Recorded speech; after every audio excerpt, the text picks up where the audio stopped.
자, 일주 2차 시 시작하도록 하겠습니다. 1차 시 때, 일주 1차 시 때 저희가 놀이에 대한 경험에 대한 이야기를 좀 나눴고요. 그 다음에 놀이를 하는 데 있어서 동기부여라고 하는 것이 필요한 3가지 요인에 대해서 저희가 좀 살펴봤고요. 이번 시간은 놀이에 대한 개념을 조금 더 우리가 명확하게 해보는 시간을 가져보도록 하겠습니다. 놀이에 대한 개념은 여러분들이 놀이에 대한 경험을 어떻게 가지셨는지가 다 달랐던 걸 우리가 확인했어요. 일주 1차 시 때. 기억나시나요? 네. 저도 저에 대한 놀이의 경험이 있었고 지금 저를 보고 계시면서 이 놀이지도 교과목을 학습하고 계신 여러분들도 놀이에 대한 경험이 달랐어요. 그래서 놀이에 대한 개념을 만들어낼 때는 학자들도 자신이 놀이를 경험한 경험에 대한 인식이 있기 때문에 개념이라고 하는 걸 만들어낼 때 내가 가지고 있는 놀이에 대한 경험적 인식을 바탕으로 놀이 개념을 만들어내고 있습니다. 그래서 놀이에 대한 개념에 대한 이야기를 할 때는 사실은 아주 심플하게 사전적 정의로 놀이란 땡땡땡이다 이렇게 설명해주면 참 좋겠는데 그렇게 할 수가 없어요. 그래서 우리가 어떻게 하냐면 여러 학자들이 제시하고 있는, 그러니까 학자들이 자신의 놀이에 대한 경험적 인식을 바탕으로 해서 놀이를 컨셉션, 개념화 혹은 정의적인 개념으로 내려져 있는 걸 어떻게 구술하고 있는지를 살펴보는 게 저희가 놀이에 대한 개념을 만들어낼 때 조금 더 도움이 될 것 같아요.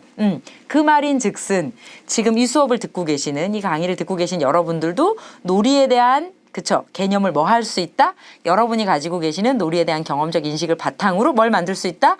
놀이에 대한 개념이라를 만들어낼 수 있다. 이렇게 보시면 돼요. 이해되셨나요? 자, 여러 학자들에 대한 이야기가 좀 있는데요.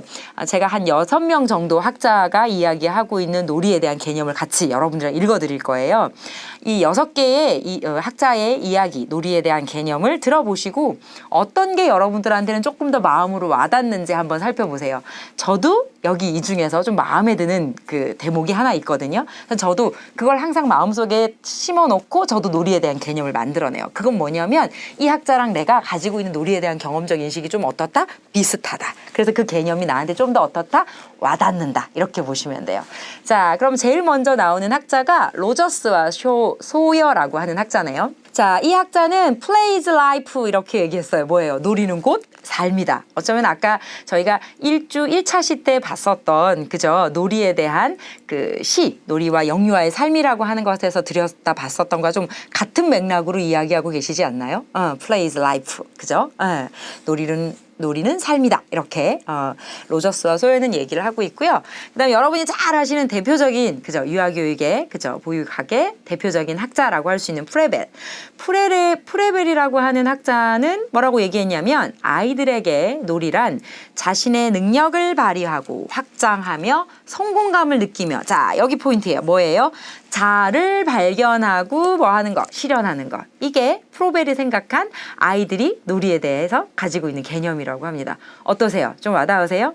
어쩌면 프로벨은 이런 생각을 가지고 있었기 때문에 음물이라고 하는 교구, 기프트라고 하는 교구를 만들어내면서 아이들 삶 속에 자신을 탐색하고 자신을 발견하게끔 하기 위한 놀이 방법들을 많이 만들어냈는지도 모르겠습니다. 자, 그다음 세 번째, 사실은 이분을 제가 제일 좋아하는 놀이 학자세요.